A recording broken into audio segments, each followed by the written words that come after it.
శుభమస్తు. శ్రీరామ జయం. రాముడు అనగానే మనకు జ్ఞాపకం వచ్చే పరమదైవం ఆంజనేయుడు. ఆంజనేయుడు అనగానే జ్ఞాపకం వచ్చే వారం శనివారం. శనివారం అనగానే జ్ఞాపకం వచ్చేటటువంటి నవగ్రహాలలో ఉండేటటువంటి గ్రహం శనిగ్రహం. ఏమిటో ఈ శనిగ్రహం అంటూ ఉంటారు అందరూ కూడా. విడిచిపెట్టడు అని కూడా అంటూ ఉంటారు. శనిగ్రహానికి ఆంజనేయ స్వామి వారికి ఉన్న సంబంధం ఏమిటి? ఆంజనేయ స్వామి వారి పాదాల కింద శనైశ్వరుడు ఉన్నాడా? శనిగ్రహాన్ని ఆంజనేయ స్వామి వారు పాదముల కింద నొక్కి పెట్టారా, తొక్కి పెట్టారా? ఇలాంటి కథనాలు ఏమైనా ఉన్నాయా అంటే ఉన్నాయి అని అంటుంది మీది అయినటువంటి భక్తివన్.com. ఎక్కడా ఈ కథ? శ్రీమద్ రామాయణానికి సంబంధించి వాల్మీకి రామాయణం పరమ ప్రామాణికమైనది కాగా, అంతే ప్రామాణికమైనటువంటి అనేక అవాల్మీకాంశాలతో ఉన్నటువంటి సుప్రసిద్ధ గ్రంథాలు అనేకం ఉన్నాయి. అందులో కంబరామాయణం ఒకటి, అలాగే మొల్ల రామాయణం, రామచరితమానస్, ఈ గ్రంథాలు అనేకం. వీటిల్లో అవాల్మీకాంశాలు, వాల్మీకీయములో లేనటువంటి ఉపకథలు పెక్కు చోటు చేసుకుని ఉన్నాయి. కంబరామాయణం వీటన్నింటిలో శిఖరాజమానమైనటువంటిది.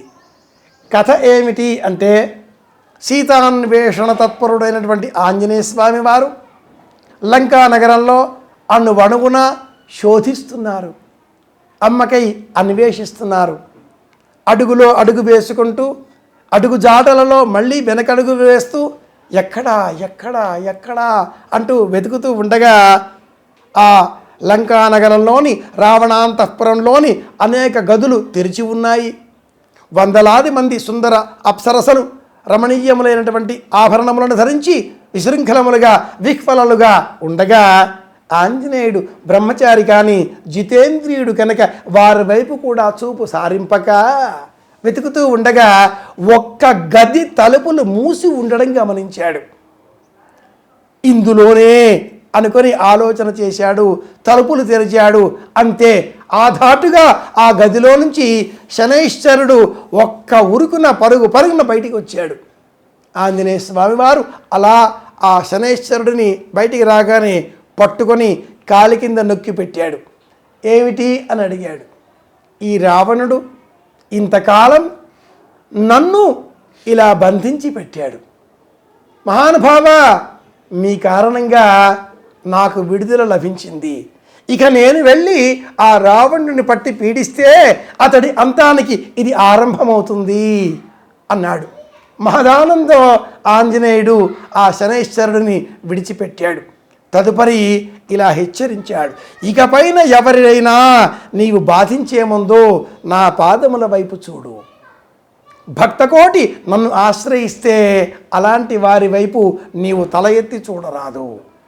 శనైశ్వరుడు శనైహి చరతీతి, నా పాదముల కింద బంధింపబడి ఉంటాడు అని నా భక్తకోటి ఎవరైతే స్మరిస్తారో అలాంటి వారిని నీవెన్నటికీ బాధించరాదు అంటూ వివరించినట్లుగా జానపదుల కథన విజ్ఞానాలలో అత్యద్భుతమైనటువంటి కథనం ఒకటి. ఇది విశేషంగా మనం జ్ఞాపకం తెచ్చుకుందాం.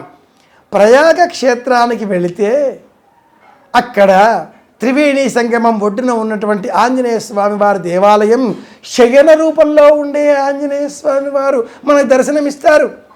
పడుకుని ఉండేటటువంటి అత్యంత రమణీయమైన అత్యంత పెద్దదైనటువంటి ఆ ఆంజనేయ స్వామి వారి ఆలయంలో స్వామివారు పవళించి ఉంటారు.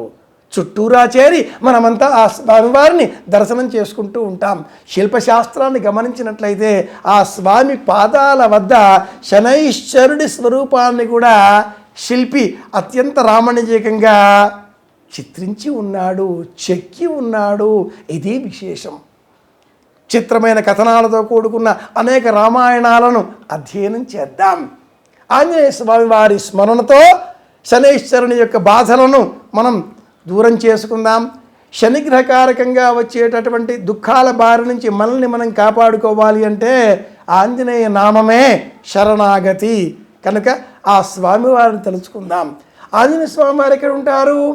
యత్ర యత్ర రఘునాథ కీర్తనం తత్ర తత్ర కృతమస్తకాంజలిం. ఎక్కడ శ్రీరామ అనే భక్తకోటి ఉంటారో అక్కడే ఆంజనేయ స్వామి వారు వేంచేపు చేసి ఉంటారు.